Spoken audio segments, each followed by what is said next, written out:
यहाँ पर हम लोग साइंस से महत्वपूर्ण एमसीक्यूज की चर्चा करेंगे। याद रखें, ये सभी एमसीक्यूज स्पीडी प्रैक्टिस बुक से लिया गया है। जैसा कि आप सभी को पता है कि वनडे एग्जामिनेशन जितने भी होते हैं उसमें प्रश्न पूछने का पैटर्न सभी का सेम होता है।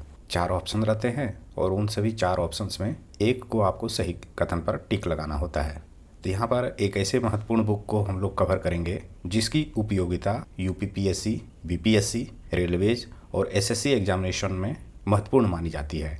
इस कारण से यहाँ पर इस बुक से हम लोग साइंस से सर्वप्रथम फिजिक्स को कवर करेंगे। उसके बाद हम लोग आगे बढ़ते हुए केमिस्ट्री और बायोलॉजी को भी देखेंगे। वीडियो को शुरू से अंत तक जरूर देखें क्योंकि ये सभी प्रश्न जो है वो अक्सर एग्जामिनेशन में रिपीट होते रहते हैं। आपसे एक रिक्वेस्ट है कि अगर वीडियो पसंद आए तो लाइक अवश्य करें और सब्सक्राइब नहीं किए हैं तो सब्सक्राइब अवश्य करें।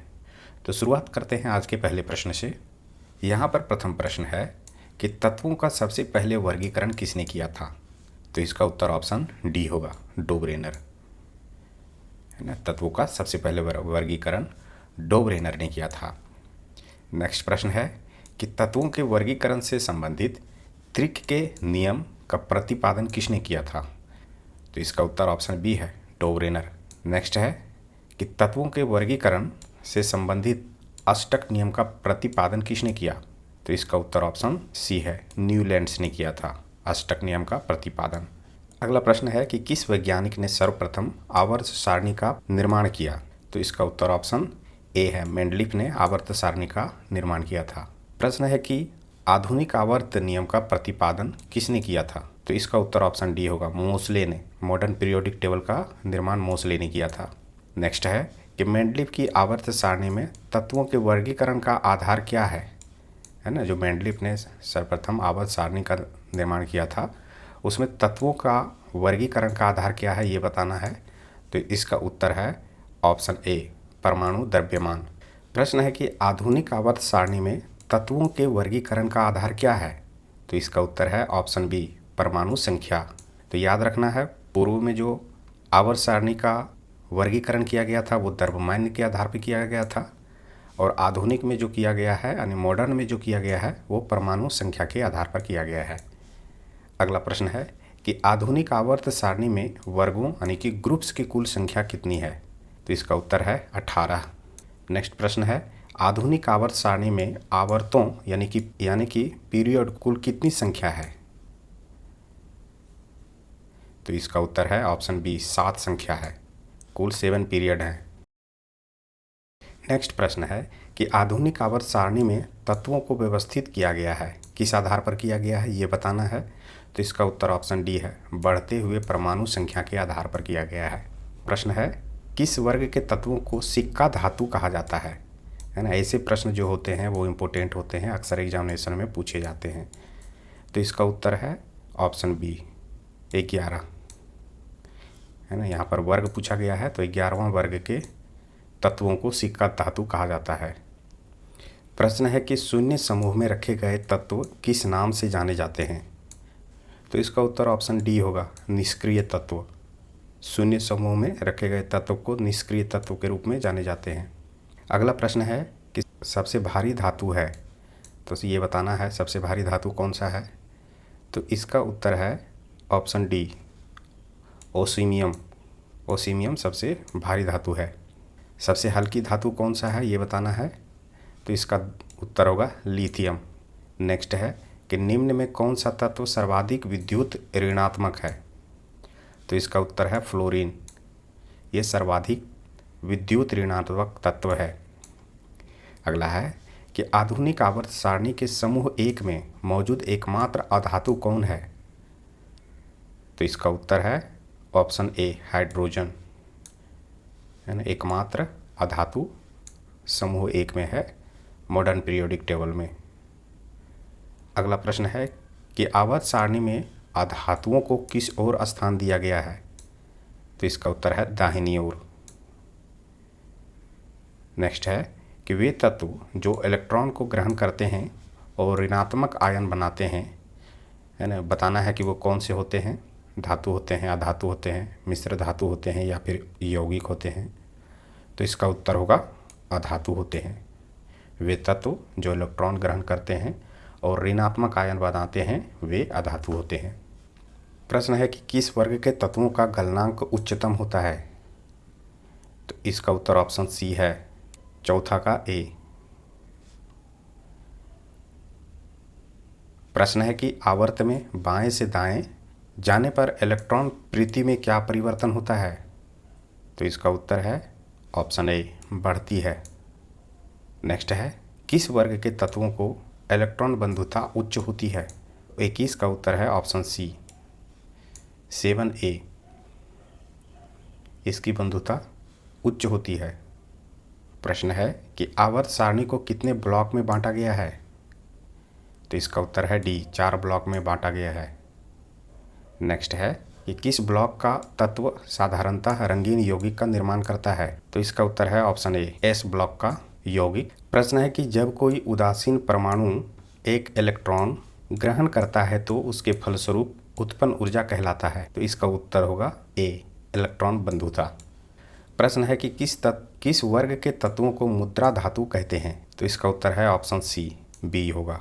बी वर्ग के तत्वों को मुद्रा धातु कहा जाता है। प्रश्न है, मेंडलीव का संबंध किस देश से है? उत्तर होगा ये रूस के रहने वाला था। प्रश्न है कि आधुनिक आवर्त सारणी के किस समूह में केवल 7 तत्व है, ये बताना है। का उत्तर है ऑप्शन ए, पहला। अगला प्रश्न है, किस वर्ग के तत्व को अयस्क बनाने वाला तत्व कहते हैं? तो 28 का उत्तर है बी, 6A। प्रश्न है कि किस वर्ग के तत्वों की संयोजकता 2 होती है? तो इसका उत्तर है 2A। प्रश्न है, सबसे हल्का तत्व कौन सा है? तो इसका उत्तर है हाइड्रोजन। अगला प्रश्न है कि पृथ्वी पर सबसे अधिक मात्रा में पाए जाने वाला धातु तत्व है? तो इसका उत्तर है ऑप्शन बी, एल्युमिनियम। नेक्स्ट है, पृथ्वी पर सबसे अधिक मात्रा में पाए जाने वाला तत्व कौन सा है? तो इसका उत्तर है ऑप्शन ए, ऑक्सीजन, है ना। पृथ्वी पर सबसे अधिक मात्रा में पाए जाने वाला तत्व ऑक्सीजन है। प्रश्न है कि आवर्त सारणी का अंतिम सदस्य कौन है? तो 33 का सी है, निष्क्रिय गैस। प्रश्न है कि आवर्त सारणी का पहला सदस्य कौन सा होता है? 34 का उत्तर है ऑप्शन ए, एक क्षार धातु। कि आवर्त सारणी के दूसरे तथा तीसरे आवर्त में कितने तत्व हैं? तो इसका उत्तर है ऑप्शन बी, 8, है ना। दूसरे तथा तीसरे आवर्त में कुल 8 तत्व हैं। प्रश्न है, आधुनिक आवर्त सारणी के 5वें आवर्त में कितने तत्व हैं? तो इसका उत्तर ऑप्शन सी है, 18। नेक्स्ट है कि आधुनिक आवर्त सारणी के 17वें वर्ग को क्या कहा जाता है? तो इसका उत्तर है ऑप्शन ए, हेलोजन्स। अगला है कि सबसे भारी प्राकृतिक तत्व कौन सा है? तो 38 का उत्तर ऑप्शन ए है, यूरेनियम। नेक्स्ट है, धातु जो द्रव अवस्था में पाई जाती है वो कौन सा है? तो इसका उत्तर है पारा। ये धातु है जो कि द्रव अवस्था में पाई जाती है। ये भी प्रश्न अक्सर एग्जामिनेशन में पूछे जाते हैं, है ना। अधातु जो द्रव अवस्था में पाई जाती है वो कौन सा है? तो इसका उत्तर है ऑप्शन बी, ब्रोमीन। लोग तो अक्सर जानते हैं पारा का नाम, है ना, कि द्रव अवस्था में पाया जाता है। अब ये धातु है कि अधातु है वो तो पता रहता नहीं है। अब प्रश्न में पूछ देगा कि अधातु जो द्रव अवस्था में पाई जाती है वहाँ पर ब्रोमीन भी रहेगा और पारा भी रहेगा। अब आपको पता है नहीं कि ये धातु है कि अधातु है, आप गलत ऑप्शन पर टिक मार के चल आएंगे। तो इसीलिए फैक्ट को भी रटना बहुत ज़रूरी होता है अगर आप सिलेक्शन लेना चाहते हैं। अगला प्रश्न है कि आवर्त सारणी के छठे आवर्त में कुल कितने तत्व होते हैं? तो यहाँ पर हमें बताना है छठे आवर्त में कितने तत्व होते हैं। तो इसका उत्तर ऑप्शन सी है, 32। नेक्स्ट है कि आवर्त सारणी के किस समूह को शून्य समूह कहा जाता है? तो 42 का उत्तर है ऑप्शन डी। प्रश्न है कि सोडियम धातु को रखा जाता है?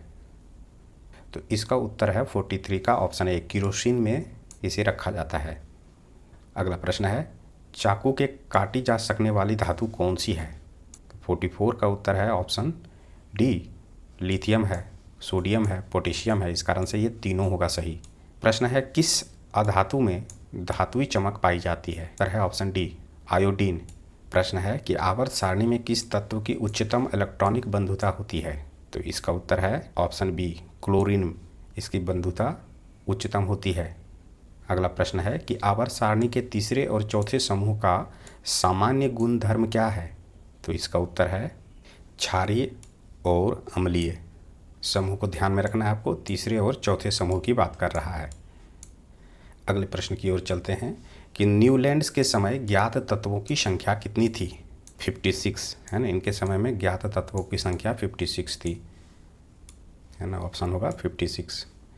अगला प्रश्न है कि आवर्त सारणी में क्षैतिज कतारों को क्या कहा जाता है? 49 का उत्तर है ऑप्शन ए, आवर्त। क्षैतिज कतारों को आवर्त कहा जाता है। ऊर्ध्वाधर कतारों को क्या कहा जाता है, ये बताना है। तो इसका उत्तर है वर्ग। अगला प्रश्न है कि मेंडलीव के समय ज्ञात तत्वों की संख्या कितनी थी? तो 51 का उत्तर है सी, 63। इनके समय में ज्ञात तत्वों की संख्या 63 हो गई थी। तो आपको याद रखना है न्यूलैंड्स के समय में ज्ञात तत्वों की संख्या और मेंडलीव के समय में ज्ञात तत्वों की संख्या। अगला प्रश्न है कि अक्रिय गैस हीलियम किस ब्लॉक का सदस्य है? तो 52 का उत्तर है ऑप्शन ए, एस ब्लॉक का सदस्य है। हीलियम जो है ये भी एग्जामिनेशन में रिपीट होते रहता है। प्रश्न है कि हीलियम को छोड़कर सभी अक्रिय गैस किस ब्लॉक के सदस्य है? तो इसका उत्तर है पी ब्लॉक। नेक्स्ट प्रश्न है कि आवर्त सारणी के किस आवर्त में बाएं से दाएं जाने पर परमाणु के आकार में क्या परिवर्तन होता है? तो इसका उत्तर है घटता है। नेक्स्ट है कि आवर्त सारणी के किसी वर्ग में ऊपर से नीचे आने पर परमाणु के आकार में क्या परिवर्तन होता है? तो इसका उत्तर है बढ़ता है। किसी वर्ग में ऊपर से नीचे की ओर आ रहा है तो परमाणु के आकार में क्या होगा? वृद्धि होगा, है ना ये। अगला प्रश्न है कि अक्रिय गैसों की संख्या कितनी है? तो इसका उत्तर है 6। अक्रिय गैसों की संख्या 6 है। नेक्स्ट है अक्रिय गैसों की संयोजकता होती है? इसका उत्तर है 0। अगला है कि किस अक्रिय गैस का उपयोग विद्युत बल्ब में किया जाता है? तो हम सभी जानते हैं ये होगा आर्गन। प्रश्न है कि किसी तत्व के परमाणु के अंतिम कक्षा में उपस्थित इलेक्ट्रॉनों की संख्या कहलाती है? तो इसका उत्तर है ऑप्शन बी, संयोजी इलेक्ट्रॉन। प्रश्न है कि आधुनिक आवर्त सारणी में टेढ़ी मेढ़ी रेखा किसे अलग करती है? तो इसका उत्तर है ऑप्शन बी, धातुओं को अधातु से। प्रश्न है कि किसी एक वर्ग के सभी तत्वों को संयोजी इलेक्ट्रॉनों की संख्या होती है? तो इसका उत्तर है ऑप्शन ए, समान। किसी एक वर्ग के सभी तत्वों में संयोजी इलेक्ट्रॉनों की संख्या क्या होती है? एक समान होती है। प्रश्न है कि गैसीय अवस्था में पाए जाने वाला हैलोजन कौन सा है? तो इसका उत्तर ऑप्शन ए है, क्लोरीन। नेक्स्ट है कि ठोस अवस्था में पाए जाने वाला हैलोजन कौन सा है? तो इसका उत्तर है आयोडीन। नेक्स्ट है कि कौन सा अक्रिय गैस वायुमंडल में नहीं पाया जाता है? तो इसका उत्तर है ऑप्शन डी, रेडॉन। ये वायुमंडल में नहीं पाया जाता है। नेक्स्ट है कि वायुमंडल में सर्वाधिक मात्रा में पाए जाने वाला अक्रिय गैस कौन सा है? तो इसका उत्तर है आर्गन। ये सभी प्रश्न जो है अक्सर बीपीएससी में रिपीट होते रहता है, इसलिए आपको ध्यान में रखना है। प्रश्न है आर्गन की खोज किसने की? तो इसका उत्तर है ऑप्शन ए, रैमजे। नेक्स्ट है कि सर्वाधिक यौगिक बनाने वाला अक्रिय गैस कौन सा है? तो 67 का उत्तर है बी, जेनॉन। ये सर्वाधिक यौगिक बनाने वाला अक्रिय गैस है। नेक्स्ट है कि किस गैस का उपयोग रेडियोथेरेपी में कैंसर रोग के इलाज में होता है? तो 68 का उत्तर है ऑप्शन सी, रेडॉन का उपयोग होता है कैंसर रोगियों के रेडियोथेरेपी में। प्रश्न है कि आर्गन का द्रव्यमान कितना होता है? तो इसका उत्तर है 40। नेक्स्ट है कि हीलियम के वाहितम कक्षा में कितने इलेक्ट्रॉन होते हैं? तो इसका उत्तर है 2। नेक्स्ट है कि हीलियम को छोड़कर सभी अक्रिय गैसों की वाहितम कक्षा में कितने इलेक्ट्रॉन होते हैं? तो इसका उत्तर है ऑप्शन डी, 8 इलेक्ट्रॉन होते हैं। तो यहाँ पर हम लोगों ने पीरियोडिक टेबल्स को देखा, जिसमें से लगभग सभी प्रश्न जो है वो परीक्षा की दृष्टि से महत्वपूर्ण है। यहाँ पर हम लोग फिजिक्स से प्रमुख वैज्ञानिक और शोधकर्ताओं के नाम तथा उनके खोजों को देखेंगे। तो पहला प्रश्न है कि रेडियो एक्टिविटी की खोज किसने की थी? तो इसका उत्तर है हेनरी बेकुरल। अगला प्रश्न है कि एंटीसेप्टिक सर्जरी का सूत्रपात किसने किया था? तो इसका उत्तर है जोसेफ लिस्टर ने। नेक्स्ट है कि 1948 में गठित परमाणु ऊर्जा आयोग के अध्यक्ष कौन थे? तो उत्तर होगा होमी जहांगीर भाभा। ये भी बहुत इंपॉर्टेंट प्रश्न है, इसे आपको ध्यान में रखना है। प्रश्न है E=mc² का प्रतिपादन किसने किया था? तो इसका उत्तर ऑप्शन ए है, अल्बर्ट आइंस्टीन ने। प्रश्न है सापेक्षता का सिद्धांत दिया था, किसने दिया था? तो इसका उत्तर होगा आइंस्टीन ने। नेक्स्ट है कि भारतीय अंतरिक्ष अनुसंधान संस्थान इसरो कहाँ स्थित है? तो इसका उत्तर ऑप्शन ए है, बंगलोर में। प्रश्न है कि चंद्रशेखर वेंकट रमन को नोबेल पुरस्कार कब मिला था? तो उत्तर होगा 1930 में। अगला प्रश्न है कि परमाणु के नाभिक की खोज किसने की थी? तो उत्तर होगा रदरफोर्ड ने।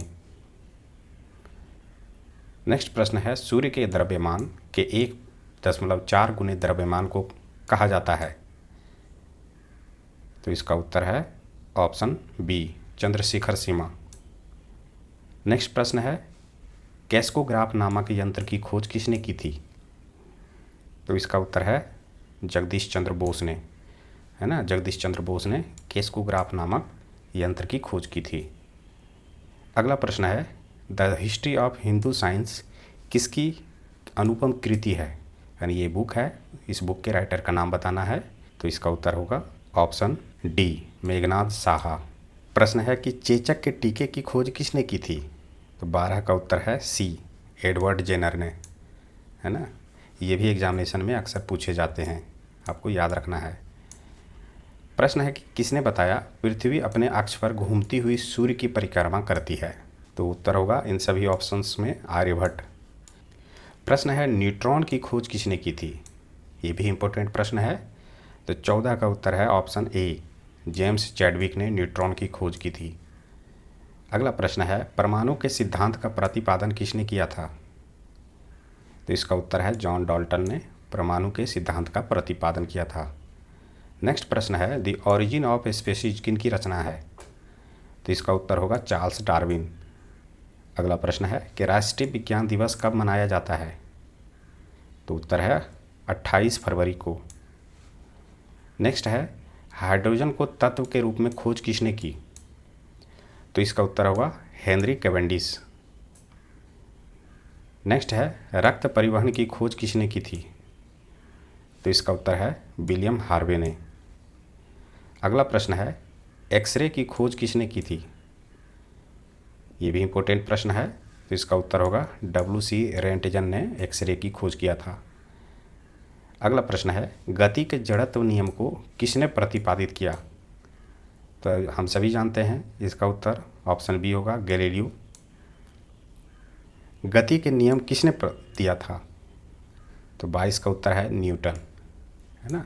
यहाँ पर विरोधाभास हो सकता है, यहाँ पर जड़त्व की बात हो रहा है ना, तब गैलीलियो होगा। और यहाँ पर गति के नियम की बात हो रही है ना, तो उस जगह पर न्यूटन होगा। अगला प्रश्न है कि भारत का वर्ड्समैन किसे कहा जाता है? तो इसका उत्तर है डॉक्टर सलीम अली को, इन्हें भारत का वर्ड्समैन कहा जाता है। अगला प्रश्न है कि आनुवांशिकी कोड की खोज किसने की थी? 24 का उत्तर है ऑप्शन डी, अरविंद खुराना। प्रश्न है टेलीस्कोप का निर्माण किसने किया था? तो इसका उत्तर होगा गैलीलियो ने। प्रश्न है कि लाइसोसोम की खोज किसने की थी? तो इसका उत्तर होगा CD डुवे ने। प्राकृतिक चयन का सिद्धांत किसने दिया था? तो 27 का उत्तर ऑप्शन ए है, डार्विन ने दिया था, नेचुरल सिलेक्शन का सिद्धांत। प्रश्न है कि लाइकेन की खोज किस वैज्ञानिक ने की थी? तो इसका उत्तर है तुलासने ने किया था लाइकेन की खोज। अगला प्रश्न है कि सर्वप्रथम जीवाणु का पता किसने लगाया था? तो इसका उत्तर है ल्यूवेनहॉक ने। ये भी इम्पोर्टेंट प्रश्न है। प्रश्न है कि पेनिसिलिन की खोज किसने किया था? तो इसका उत्तर है अलेक्जेंडर फ्लेमिंग ने पेनिसिलिन की खोज किया था। प्रश्न है कि कोशिका शब्द का प्रयोग सर्वप्रथम किसने किया था? तो उत्तर होगा रॉबर्ट हुक ने। अगला प्रश्न है इंसुलिन की खोज किसने की थी? तो इसका उत्तर होगा बेंटिंग एवं बेस्ट ने इंसुलिन की खोज किया था। प्रश्न है गामा किरण की खोज किसने की? तो इसका उत्तर है डी, पॉल विलार्ड ने गामा किरण की खोज किया था। प्रश्न है कि रेबीज के टीके की खोज किसने की थी? तो इसका उत्तर होगा लुईस पास्चर। याद रखना है, रेबीज के टीके की खोज। अभी हाल ही में सुर्खियों में रहा, कुत्तों को नसबंदी कराना है, सुप्रीम कोर्ट में इस पर चर्चा चल रही थी क्योंकि इसके काटने से रेबीज फैल रहा है। अगला प्रश्न है, प्राकृतिक वर्ण यानी कि नेचुरल सिलेक्शन का नियम किसके द्वारा प्रतिपादित किया गया था? ये रिपीटेड प्रश्न है, तो उत्तर होगा चार्ल्स डार्विन। प्रश्न है, ऑक्सीजन की खोज किसने की थी? तो इसका उत्तर है डी, सीले और प्रिस्टिले ने, है ना, ऑक्सीजन की खोज किया था इन्होंने। अगला प्रश्न है, गुरुत्वाकर्षण का नियम के आविष्कारक कौन है? तो इसका उत्तर होगा न्यूटन। तो इस प्रकार से हम लोगों ने 100 MCQs की चर्चा किया जो कि फिजिक्स से था। नेक्स्ट क्लास में हम लोग और किसी टॉपिक से हम लोग आगे की चर्चा करेंगे। आपसे रिक्वेस्ट है कि वीडियो को लाइक करें, सब्सक्राइब नहीं किए हैं तो सब्सक्राइब अवश्य करें। याद रखें, ये सभी प्रश्न जो होते हैं वो लगभग एग्जामिनेशन में आते रहते हैं। इस कारण से काफ़ी सोच समझ के मैंने इस सेट को उठाया है और इसकी चर्चा हम लोग यहाँ पर कर रहे हैं। मिलते हैं नेक्स्ट क्लास में, तब तक के लिए धन्यवाद।